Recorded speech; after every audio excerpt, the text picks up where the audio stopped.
Today is black day for all anime and मांगा fans, क्योंकि आज 1 मार्च को अकीरा तोरियामा सेंसे की डेथ हो गई थी। अगर अकीरा तोरियामा सेंसे नहीं होते तो नारुतो, वन पीस, ब्लीच मतलब बिग 3 होते ही नहीं। और ये वीडियो खत्म होने तक मैं तुम्हें ये प्रूफ भी कर दूंगा। अकीरा तोरियामा सेंसे जिन्होंने 30 मांगा लिखी थी, और कैसे Akira Toriyama sensei the GOAT Akira Toriyama sensei बने, आओ जानते हैं। क्या उन्होंने स्ट्रगल किया, क्या वो फेलियर थे, और कैसे Akira Toriyama sense most influential मांगा आर्टिस्ट बने, आओ जानते हैं। The day when most influential manga artist was born, it was 5 April 1955 at Kyushu, Ichi Prefecture, Japan. Toriyama sensei को एक बहन थी। जब तोरियामा सेंसे यंग थे तभी से वो एनिमल और व्हीकल के पिक्चर ड्रॉ करते थे। तोरियामा सेंसे शॉक हो गए जब उन्होंने डिज्नी की 101 डाल्मेशियंस देखी। उससे वो डीप चले गए और चाहते थे कि वो इतना बढ़िया पिक्चर ड्रॉ करे। जब तोरियामा सेंसे एलिमेंट्री स्कूल में थे तब तोरियामा सेंसे शॉक हो गए अपने क्लासमेट के बड़े भाई का मांगा कलेक्शन देखकर, और एक बार शॉक हो गए जब उन्होंने अपने पड़ोसी के घर में टेलीविजन सेट देखा था। तोरियामा सेंसे ने ओसामू तेजुका की एस्ट्रो वाई पढ़ी और उससे तोरियामा सेंसे का मांगा में इंटरेस्ट बढ़ने लगा। जब तोरियामा सेंसे एलिमेंट्री स्कूल में थे तब तोरियामा सेंसे के सब क्लासमेट मांगा और एनिमे ड्रॉ करते थे, क्योंकि उस टाइम पे एंटरटेनमेंट के लिए कुछ ज्यादा सोर्स नहीं था। तोरियामा सेंसे सबसे ऊपर थे जब वो अपने दोस्तों के पिक्चर्स ड्रॉ करते थे।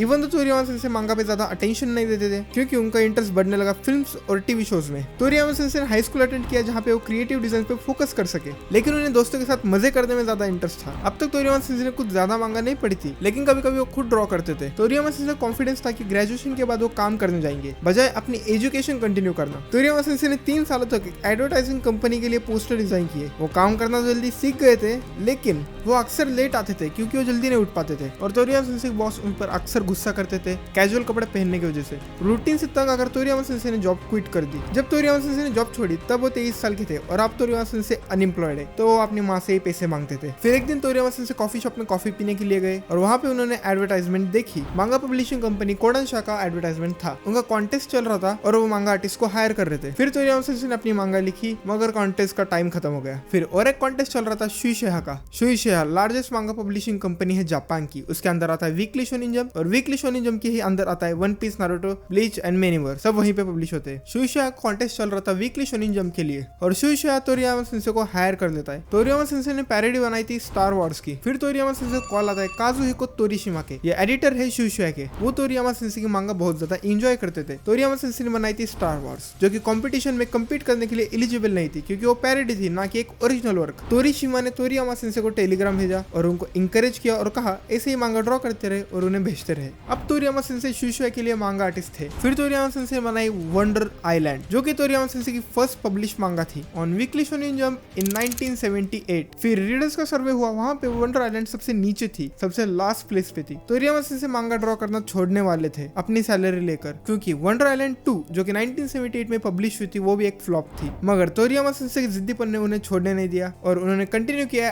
एज मांगा आर्टिस्ट। फिर तोरियामा सेंसे पूरे साल फेल्ड स्टोरीज लिखते रहे, 500 पेजेस लिखे जो कि इंक्लूड किए जा सकते थे। फिर तोरियामा सेंसे ने और एक मांगा लिखी 1979 में, जिसका नाम था टुडेज हाईलाइट आइलैंड। तोरियामा सेंसे ने कहा कि उन्होंने इस साल बहुत कुछ सीखा और बहुत सारे मजे भी किए। जब तोरिशिमा ने तोरियामा सेंसे को कहा कि उन्हें एक फीमेल लीड कैरेक्टर बनानी चाहिए, तब तोरियामा सेंसे ने हेसिटेटली बना दी tomato the cute see gum show. इसमें एक फीमेल पुलिस गर्ल प्रोटैगनिस्ट थी, और इससे तोरियामा सेंसे को थोड़ी सी सक्सेस मिली और कॉन्फिडेंस भी आया। फिर तोरियामा सेंसे ने और एक फीमेल लीड बनाई, और उस मांगा का नाम था डॉक्टर स्लम्प। डॉक्टर स्लम्प का सीरियलाइजेशन 1980 से 1984 तक चला on Weekly Shonen Jump. Doctor Slump से तोरियामा सेंसे को बहुत ज्यादा सक्सेस मिली, और डॉक्टर स्लम्प की वजह से 1981 में तोरियामा सेंसे को मिला शुगाकुकन मांगा अवार्ड फॉर बेस्ट शोनिन और शोंजो मांगा। शुगाकुकन मांगा अवार्ड हर साल एक मांगा को दिया जाता है। 2008 तक डॉक्टर स्लम्प के 35 मिलियन कॉपीज बिक चुकी थी। डॉक्टर स्लम्प पॉपुलर तो थी, बट तोरियामा सेंसे इसे 6 महीने में खत्म करना चाहते थे, बट शुइशेहा ने उन्हें ये अलाउ नहीं किया। शुइशेहा ने तोरियामा सेंसे को कहा अगर तुम्हें ये खत्म करना है तो कोई नई मांगा सीरीज निकालनी पड़ेगी। फिर तोरियामा सेंसे ने तोरिशिमा के साथ बहुत सारे वन शॉट पे काम किया। फिर तोरियामा सेंसे ने लगातार 3 सालों तक वन शॉट मांगा क्रिएट की, और वीकली शोनिन जंप के कॉन्टेस्ट में भी पार्टिसिपेट करते रहे। जैसे 1981 में तोरियामा सेंसे ने निकाली पोला एंड रॉइड, 1982 में मैड मैजिक, और 1982 दिसंबर में पिंक, और 1983 में चॉबिट। तोरियामा सेंसे को बहुत ज्यादा गुस्सा है कि चॉबिट अनपॉपुलर थी, तो फिर इसके लिए तोरियामा सेंसे ने निकाला इसका पार्ट 2 चॉबिट 2 1983। तोरियामा सेंसे ने खुद का स्टूडियो भी बनाया था जिसका नाम था बर्ड स्टूडियो, और ये स्टूडियो तोरियामा सेंसे के नाम पे था, तोरी मीनिंग बर्ड। फिर तोरिशिमा ने तोरियामा सेंसे को सजेस्ट किया कि उन्हें कुंफू मांगा बनानी चाहिए, क्योंकि तोरियामा सेंसे को कुंफू फिल्म्स पसंद थी। फिर इसके वजह से बनी ड्रैगन बॉय, जिसके 2 पार्ट थे, और ये पब्लिश हुई अक्टूबर 1983 में। ड्रैगन बॉय में एक लड़का मार्शल आर्ट सीखता है और प्रिंसेस को प्रोटेक्ट करता है उसके जर्नी में उसकी कंट्री वापस जाने तक। ड्रैगन बॉय इवॉल्व की बनी Dragon Ball in 1984, the most influential manga. But इससे पहले पब्लिश हुई थी the adventure of Tongpoo on Weekly शोनी Jump in 1983, और इसमें से कुछ चीजें ड्रैगन बॉल में इंक्लूड होने वाली थी। ड्रैगन बॉल का सीरियलाइजेशन 1984 से 1995 तक चला। ड्रैगन बॉल की 159 कॉपीज बिक चुकी थी सिर्फ जापान में।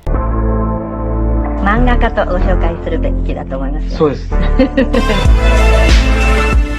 Dragon Ball one of the best selling manga of all time. Dragon Ball एक एडवेंचर और गैग सीरीज है। Dragon Ball most influential manga थी और ड्रैगन बॉल ने ही एनिमे और मांगा क्रेज बढ़ाया। ड्रैगन बॉल ने ही एनिमे और मांगा को पॉपुलर किया। अगर ड्रैगन बॉल नहीं होती तो नारुतो नहीं होता, ना ही वन पीस होता, ना ही ब्लीच होता, क्योंकि नारुतो क्रिएटर किशिमोटो सेंसे की फेवरेट मांगा है ड्रैगन बॉल, और वो इंस्पायर हुए थे अकीरा तोरियामा सेंसे से। सेम हम इचिरो ओडा सेंसे के लिए भी कह सकते हैं, वन पीस के क्रिएटर। और ब्लीच के क्रिएटर टाइट कुबो सेंसे को मोटिवेट किया था अकीरा तोरियामा सेंसे ने। मैं बेसिकली यही कहना चाहता हूँ कि अकीरा तोरियामा सेंसे नहीं होते तो फिर ये सब नहीं होता। ड्रैगन बॉल का सीरियलाइजेशन 11 सालों तक चला विद 519 चैप्टर्स एंड 42 वॉल्यूम्स। जब ड्रैगन बॉल खत्म हुआ तब तोरियामा सेंसे ने सबको कहा जो मांगा बनाने के लिए इन्वॉल्व थे, उनको कहा कि उन्हें आप जिंदगी में आगे कदम बढ़ाने दे और ये मांगा खत्म करने दे। ड्रैगन बॉल के 5 एनिमे एडेप्टेशन आए और बहुत सारे एनिमेटेड फिल्म्स भी, बहुत सारे वीडियो गेम एंड मर्चेंडाइज भी। और ड्रैगन बॉल सिर्फ जापान में ही नहीं, इंटरनेशनली सक्सेसफुल हुई, including Asia, Japan, Europe, American, जिसकी 300 से 350 मिलियन तक वर्ल्ड वाइड कॉपीज बिक चुकी थी। तोरियामा सेंसे ने बहुत सारे गेम्स के लिए भी कैरेक्टर डिजाइन किए थे, जैसे dragon quest, Super Famicom, Chrono Trigger, trouble number 1, trouble number 2। Toriyama sensei ने ड्रैगन बॉल की पैरोडी भी बनाई थी जिसका नाम था नेकोमाजिन, और ये एक वन शॉट थी और ये 1999 से 2005 तक चली with 8 chapters and 1 volume. Toriyama sensei ने 2006 में एक वन शॉट पे भी काम किया था जिसका नाम था cross epoch with one piece creator Eiichiro Oda sensei, जिसमें वन पीस और ड्रैगन बॉल के कैरेक्टर एक साथ थे। तोरियामा सेंसे ने नेचर को प्रोटेक्ट करने के लिए भी एक मांगा लिखी थी जिसका नाम था delicious island mister U. Toriyama sensei ने वीकली शोनी जंप के साथ कोलैबोरेट करके एक वीडियो ही बनाया था उन विक्टिम्स के लिए जो कि तोहोका अर्थक्वेक और सुनामी से अफेक्ट हुए थे, उन लोगों को सपोर्ट करने के लिए। 2012 में Dragon Ball Z Battle of Gods और वन पीस की मूवी जेड दोनों के लिए एक डुअल टिकट निकाला गया। इसके लिए एक नया ऐड बनाया इचिरो ओडा सेंसे ने और तोरियामा सेंसे ने मिलकर। तोरियामा सेंसे ने ड्रैगन बॉल डायमा की स्टोरी और कैरेक्टर खुद बनाए थे और ये तोरियामा सेंसे का लास्ट वर्क था। भाई व्हाट अ आयरनी। तोरियामा सेंसे की डेथ हुई थी 1 मार्च 2024 को और ड्रैगन बॉल डायमा का भी लास्ट एपिसोड आएगा 1 मार्च 2025 को। अक्टूबर 11, 2024 को तोरियामा सेंसे को मिला हार्वे अवार्ड,